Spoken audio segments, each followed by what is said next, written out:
Hello there, all my lovely jewelry makers. I'm Christina at CSLdesigns, and today I'm going to show you how to make this teardrop knitting spool wirework necklace. Now, I just made two different examples here to show you can use many different sizes and shapes of beads. I'm really just going to show you the basic technique of how to do it. So if you want to learn, then keep watching. So these are the materials that we're going to need. What I have here first of all is a 0.3 regular round copper wire that we're going to make the braid with. And then to make the braid, we just need a couple of tools. So first of all, of course, we need the actual wire knitting spool. And this one that I'm using is one that has 6 prongs. And also alongside that, I'm going to be using a crochet hook here. So this one is a 1.3mm crochet hook, but that's just the one that I'm using. It doesn't have to be that specific size, just make sure it's on the smaller side so we can reach in and grab the little loops that we're going to make. And then of course I also have the beads that I'm going to be using. Now these are some drop gemstone beads, and I have 2 different colours just to kind of make a nice mix. But it's not specific to this kind of only size and shape. You can mix it up really. I'm just going to show you the technique of how you can do it. And then of course I've also got my findings. So I've got some kumihimo ends here to help finish off the braid at the end. So we have these little loops where we can attach our findings, which is a lost or claw clasp and extended chain, and of course some jump rings. Now also lastly, along the kumihimo ends there, I'm going to be using my E6000 glue. It's nice and strong and works really well with these materials. Now you'll be able to find a material list and links that might be useful in the description box down below. Otherwise, let's get it all ready and let's get started. So what I'm going to be doing here is working with my wire still attached to the reel. So we're not going to be cutting any wire off because we're not really going to know how much we're going to have to use. So just leave it on the reel, and then what I'm going to do is get to the end, because before we actually start making anything we need to attach our beads onto our wire, and this is obviously while the wire is still attached to the reel. So I'm just going to start taking my beads and literally add them all to my length of wire. So obviously you need to decide prior what beads and how many that you want to use. What I would recommend is always rather add too many beads, because you can always just decide to not use them all, than say adding too few. So now I added all the beads there, and then you just want to let them drop down the wire. So release a decent length of wire to work with, and obviously as we need more wire we can just release more from the reel. But drop the beads down kind of out of the way, because it's going to be a little while before we need to use them. We're going to start using just the wire itself. So then it's time to bring in our knitting spool here. So you can see we have these 6 prongs at the top, the hole in the middle that also comes out of the bottom there. Now what you'll find is, what I like to do is I have a little length of wire here around one of the prongs.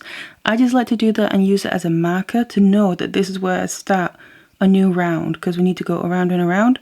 So I know whenever I reach that marker, it's the beginning of a new round. But then it's time to take our wire, and the very end of it here we need to put down through the hole in the center, so it's coming out at the bottom there, and just have a short little length sticking out that we can grab onto. So I kind of like to hold on to it in my hand like this, and then I have my little finger basically kind of around the bottom of the wire.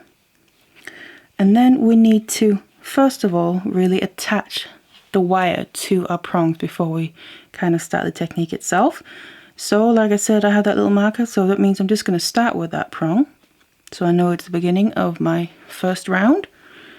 So what we're going to do is come to the right of that prong and then go around it all the way around, and basically create a little loop there that's looping around the prong. And then I'm going to go around the next one, so we're bringing it around the back of it, looping around the prong there in the same way. Now what I'm going to do is skip the next one and then go to the one after that. So loop around it, the next one again, I'm going to loop around that, and then here again the next one now, which is actually the last one in the round, I'm also going to skip, which means we're back to the beginning. So if I just loop around that beginning one again, which means on that one we have 2 loops, the 2 other copper wires there on top of each other. But then just look from the top, you can kind of see that we actually have created a rectangle rather than using all 6 of the prongs. We're only using the 4. But now that we reach back to the original first prong we started with, because of the marker there, and also because there's 2 loops on it, I'm going to take my crochet hook, because we now need to start bringing loops over and into the middle. So that means the loop that I just added on this prong here is the top one. I'm going to then take the bottom one, so get the crochet hook right in from below the loop and hook onto it, bring it out a bit so you can bring it up over the prong and into the middle, and then you just let go, so release there. Now obviously this was the first loop, which means it's directly attached to the wire that's just coming straight out of the bottom, so it's a little bit loose, but just kind of hold on to it to make sure it's not going to be pulled through. Now that's done, we need to move straight onto the next prong. So make a loop around the prong, that's the top loop. We already have a loop on there, which is the bottom one. So take the bottom one, hook onto it from below with the crochet hook, bring it out a bit, up, over the prong and into the middle, and just let it go. Now remember, I'm skipping the next one, so just follow kind of the path that we already made. Only use these same prongs. Hook around the next prong we need to use, hook onto the bottom loop and bring it up and over into the middle. And you basically just want to keep going like this, and you'll find a rhythm on how you work with it. What I always like to do is make my loop, then bring it around and then bring it straight towards the next prong. But before I then loop around that, I just make sure to bring that bottom loop up and over, and then again you can see I skipped that prong, but then I go to the next prong and make a loop there, and again I then bring my wire in the direction of the next prong, but I just make sure to bring the loop into the middle before I make it. So basically what we need to do now is continue like this for a while with just the wire before we then get to the point where we have a long enough length that we want to then add in the beads as well. So now I kept going for the length that I want here, and you can then start to see the braid that we're making coming out of the bottom, and this is how it looks for now. Now obviously it's up to you how long you want this part to be. It's kind of the one side of the necklace until we then get to the middle here. We're going to add the beads, and then obviously we have to make the other side of the necklace as well. But also do bear in mind that this will get elongated. This is just how it looks for now, but we will do a bit more with it once we've made the whole thing. But I've got to the point now where I want to start adding in my beads. So it's the same basic principle. I'm just going to continue here. As you can see, I've reached the point where I have a marker. So I'm just going to do another couple of wraps. Bring the bottom loop there over and in. Do the next one as well, because, and obviously because of that marker I started a new round from there. Where we need to add the beads is on one of these long sides. It doesn't matter what side, but I'm just going to do it on this first one, the first long side I have after my marker. So I've reached that now. So what I'm going to do is,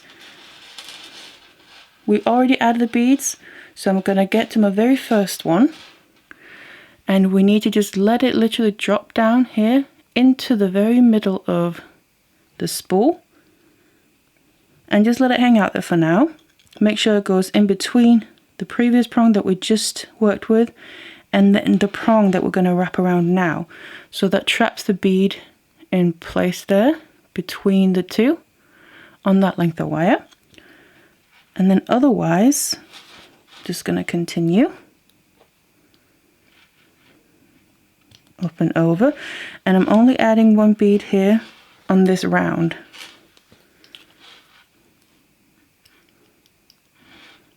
So just continue until we get back to this prong where I have a marker, which I know then is starting a new round. Now obviously we just got to then pay attention to where we are. So I've started a new round. Just bring that bottom loop up and over, and this is the point again where I'm adding in beads. Now it can be a bit different. What you could choose to do is add in a bead on every other round. It also kind of depends on the beads that you're using. So say larger ones, you might need a little bit more spacing between them. So I would recommend doing a round with no bead in between every round with a bead. But here, because they're quite small, what I'm going to do is actually add a bead in for every round. But I'm just going to make sure before I continue, this bead here that I added previously, as you can see, it's kind of flipping inwards. I'm just going to make sure I flip outwards before I then bring this wire over. And again, making sure that that new bead is sitting on this wire in between the two prongs before I then loop it around and continue the technique. And then complete the round again.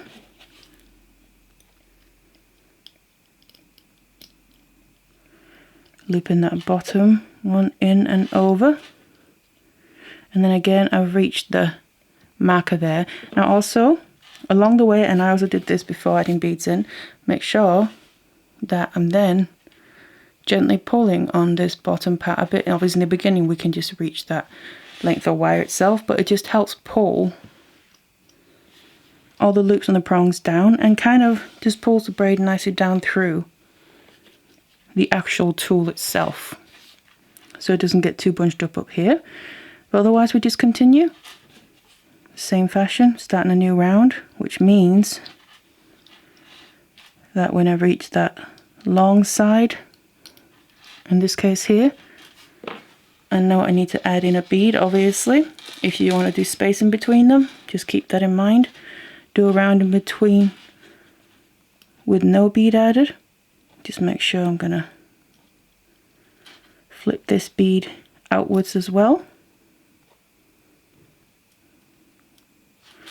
before I then bring this wire over the top and kind of locks it in place.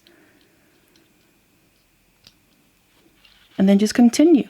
So just keep going like this, whether you're doing the same, adding a bead on each round, or you're making the space in between until you used up all your beads, or you've used as many as you want to.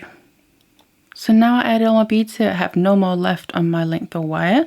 Then literally all we're going to do is continue making braid here, but without adding beads in. Like I said, we just basically need to make the other half the length like this, so basically make the equivalent.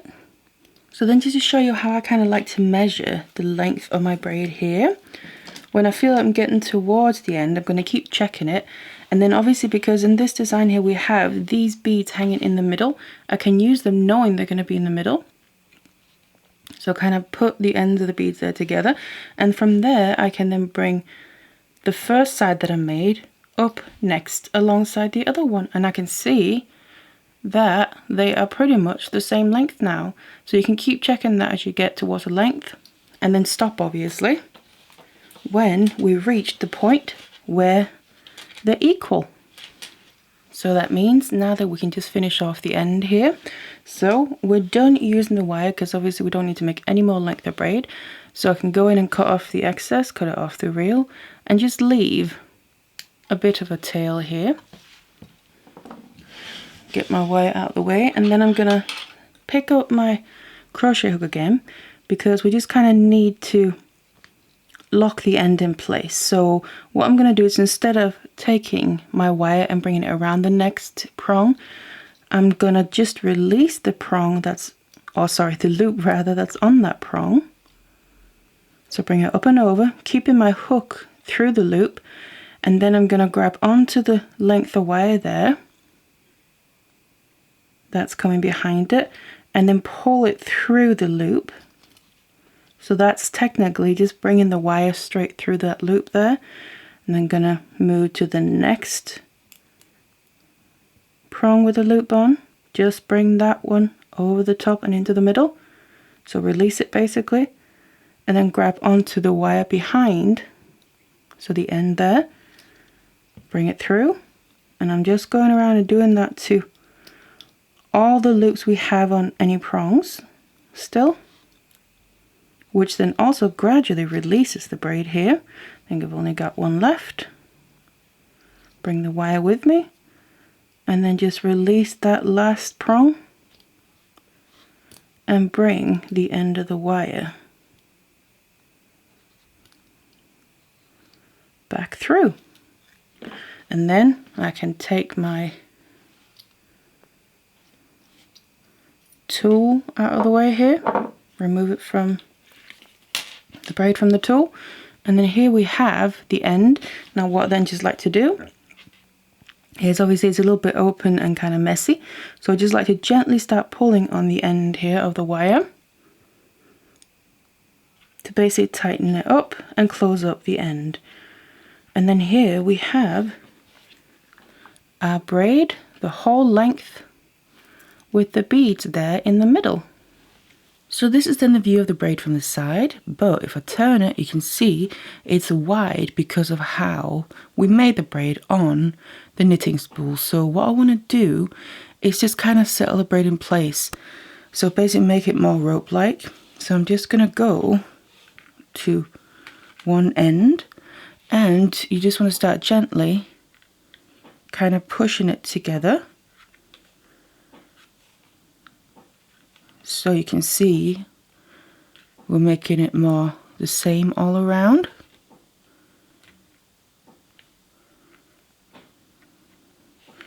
And move your way up. Just do it gently a bit at a time. And also, when we get to where the beads are,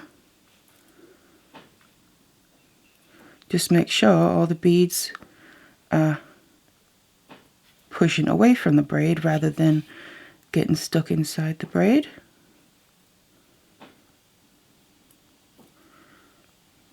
Like that one, just push it out, and then just gently push the braid together.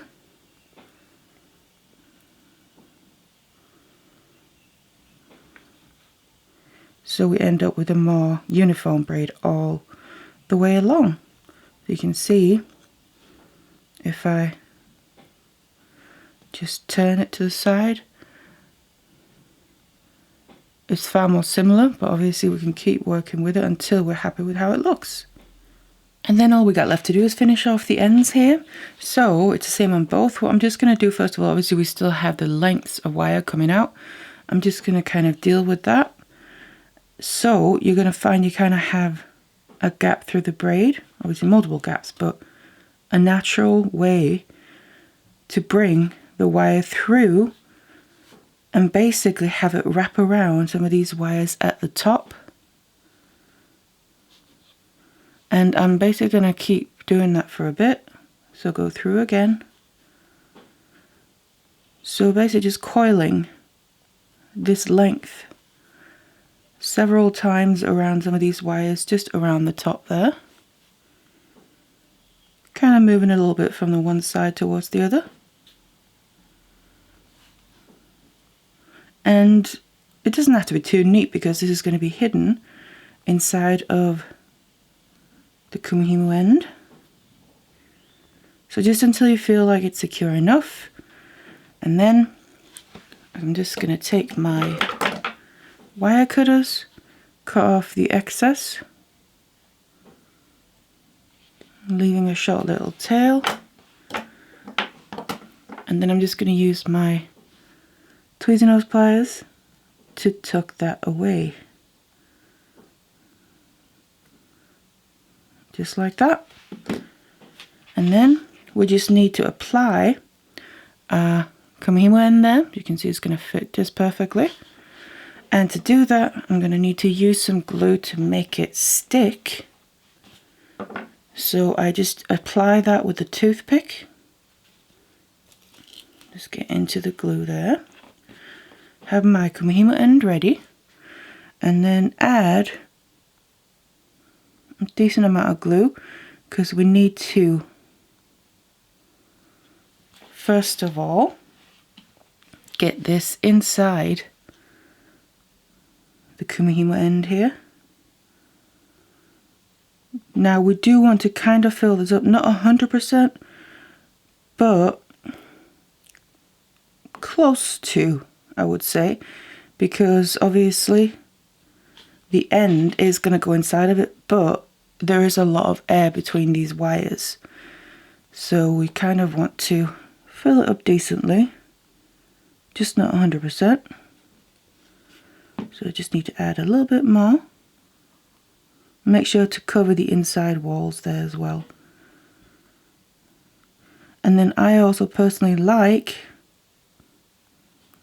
to just have a bit of glue on my toothpick and then just make sure to get it on the end here of the piece. So making sure it goes right in between the wires,